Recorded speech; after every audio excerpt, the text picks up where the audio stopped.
It seems innocent enough. You circle a classified ad or see a used car with a for sale sign in the window. You meet with a seller to check out the car, and he says he's selling it for a sick relative or friend. Experts say don't believe everything you hear. You may end up a victim of a ripoff called curbstoning. Scam artists will say whatever it takes to unload rebuilt wrecks. You may very well hear from the curbstoner that he is selling this car for his relative or friend who's just been deployed overseas. I'm an investigator with Montgomery County. How you doing today? Good.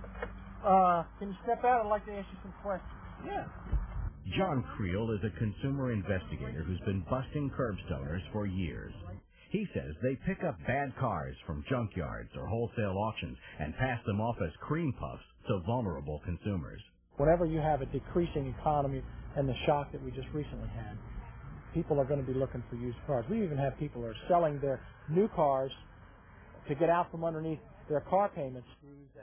A former curbstoner who asked to remain nameless said he had plenty of schemes for fooling unsuspecting buyers. See, you don't tell him you got it a week ago and you cleaned it up and now you're selling it.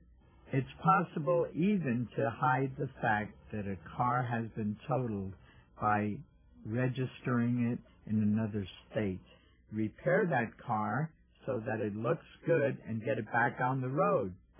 Herta Stoneman learned about these rip-offs the hard way. She fell for a curbstoner's story when she paid $15,000 for a '97 Honda.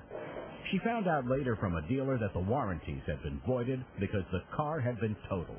I was angry. I was in shock. I was speechless. I feel like I'm driving a fraud. Safety advocates say you can't be too careful about buying a used car today. Your chances of being in a serious auto crash in your lifetime are 1 out of 2. Those are very high odds. Check the history of that car and make sure that it hasn't been in a serious crash. I wish I would have done that prior to purchasing my car. It would have saved me a lot of grief and a lot of money.